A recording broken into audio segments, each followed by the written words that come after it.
Believe it or not, this was potentially the most dangerous step of my entire life. Oh, and did I mention this was an experimental craft?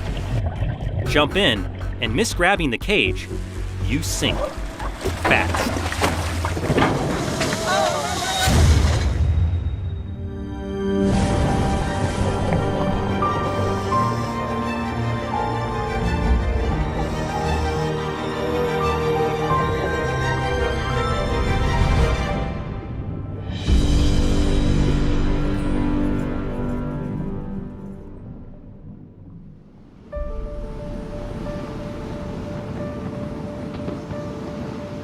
Welcome back to Guadalupe, Mexico, the site of our very first great white shark encounters.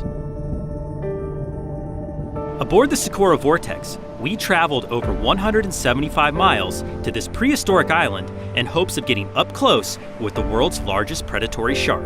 Here we go! And as millions of you witnessed, that's exactly what we did. But what if I were to tell you that we really didn't come all of this way for an ordinary shark cage adventure? What if I were to tell you the real reason we came this far was to embark on the single most daring mission we've ever attempted? Today, I will take you even closer to the most famous set of jaws on Earth in a one-of-a-kind shark cage submarine. By now, I'm sure everyone watching this video has at least seen images of a great white shark before. But have you ever seen a Spock? Probably not, because this self-propelled ocean cage is highly experimental and can only be piloted by one of two people in the entire world. Now, the sharks will let us get close in this, or are they going to get close to us? Both. Both? Yeah.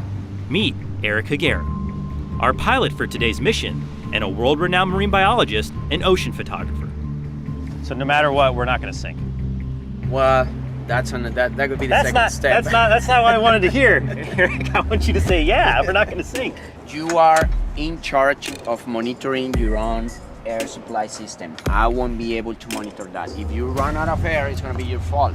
You're probably asking yourself, or maybe even yelling at your screen, why are you putting yourself in this situation?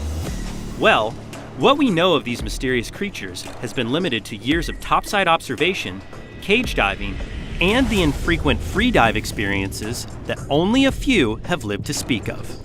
So this vehicle truly represents an evolution in our understanding of the world's most famous shark, which is also perhaps the world's most famous animal.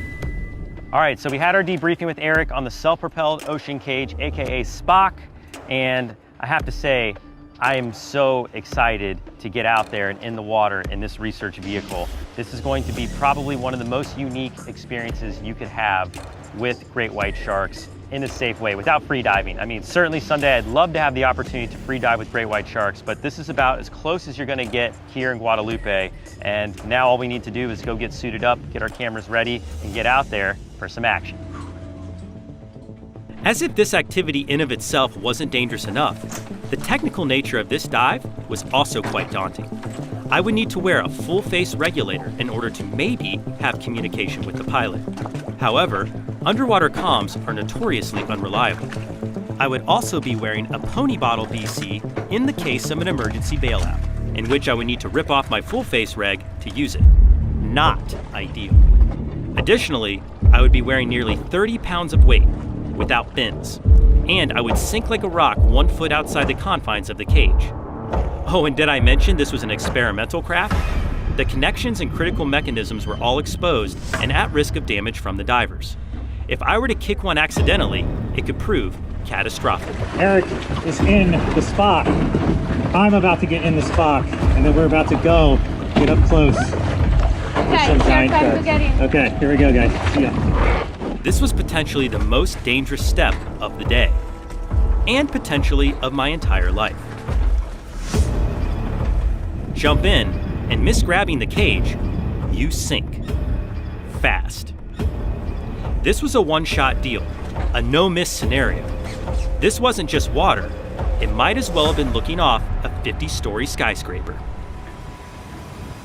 This was it. Whew. As soon as I got hold of the bar, I pulled myself into the cage. And what had seemed roomy on the deck had suddenly shrunk, and there was barely any room to move. All right, I'm all set. Ready to go. But what was worse, my headset was silent. The communications had already failed. Eric and I would rely solely on hand signals for the entirety of the dive. In a way, I was now completely on my own. Once settled and breathing normally, I set the cameras and gave Eric the signal to launch. In an instant, we were off. The rush of water pressing against me as we glided below the boat was much more intense than I expected. Great, another obstacle. After adapting to these new sensations, the environment came into view. Clear and brilliant blues to my sides and above, with a dark, ominous floor below, which wasn't really a floor at all. Instead, literally thousands of feet of water. The sharks were all around us, yet none of them were in sight. So we began our descent in hopes of meeting a great white shark face to face.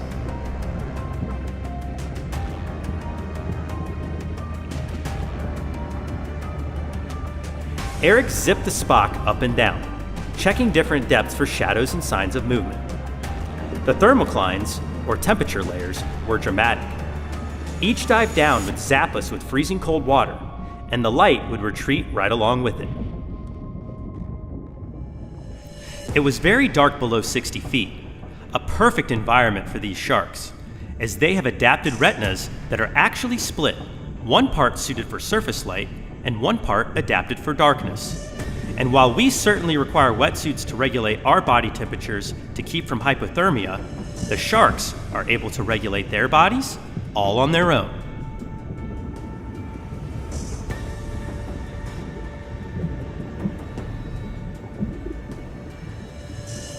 We had been looking for nearly 25 minutes without a single sign of a shark. But then, I saw a shadow to my right. It was big. I signaled to Eric to turn starboard, and as soon as he did, a great white swam into view. I should have been alarmed, the way it seemed to appear from nowhere. However, with my camera rolling, I was thrilled to feel our speed increase to keep up with the predator. I couldn't risk missing the shot. The shark easily outflanked us and for a moment seemed to be gone entirely. Then it quickly doubled back and was in front of us again. However, we never really got that close. A first sighting, yes, but the shot we were after, not at all. This adventure was far from over. After the relief of getting some footage had washed over me, I was back on the lookout. Great whites can grow up to 1 ton and over 18 feet in length, and swim at speeds in excess of 30 miles an hour. Even with the Spock to protect us, I couldn't help but feel completely outmatched. But who could blame me? It's not every day you find yourself in the kill zone, a favorite hunting ground of the great white. Again, we dashed around the grounds. Only sardines and other fish came into view. And after 45 minutes, I began to think that was it. That was as close as we were going to get. When then, Eric suddenly turned. He must have seen something I hadn't. I knew we were near the boat, but I wasn't quite sure how close. And then I saw the shark. It was swimming straight for us. All I could do was breathe and keep my camera as steady as possible. This was it. The encounter of a lifetime. Time slowed in that moment, and as the shark moved and swam back around for an even closer look, the fact that I was being observed and calculated by this creature was unmistakable. A real connection between myself and the shark that I've been dreaming to meet had finally happened. As it turned and swam away, a sense of relief came over me. I was ready to be back on the boat, but I wanted to tell everyone the tale of how obvious and beneficial vessels like the Spock would be for revealing the true nature of this misunderstood species. I certainly would be walking away today with a brand new perspective that I never thought possible. Woo! We got really close to a shark. That was awesome. That was the shot we needed. So much more intense than I thought it was going to be. Just give me a second. I need to like absorb the fact that I'm back on the boat. Wow, what an experience. Getting to be in the realm of the great white shark and a shark cage submersible. Are you kidding me? That was the coolest thing I've ever done. The water viz got pretty bad at the end, but we did get to see some great white sharks up close. In fact, that last one I thought was gonna hit the camera. Huge thank you to the Socorro Vortex and all the crew that helped us out today. A special thanks to Eric for captaining the Spock and keeping me safe so I get those up close shots for everybody at home. I hope you guys love this episode as much as I did. Make sure to subscribe and hit the notification bell so you don't miss a second of the action ahead on Blue Wilderness. I'm Mark Vins. Be brave. Stay wild. We'll see you on the next dive. All right, I'm gonna go warm up and dry off. As the boat departed back from the mainland, I couldn't help but be grateful for all that took place these last few days in Guadalupe. I knew I would be back. When? I don't really know. For another round in the Spock? Probably not. I won't lie, that was pretty crazy. Sorry, Mom.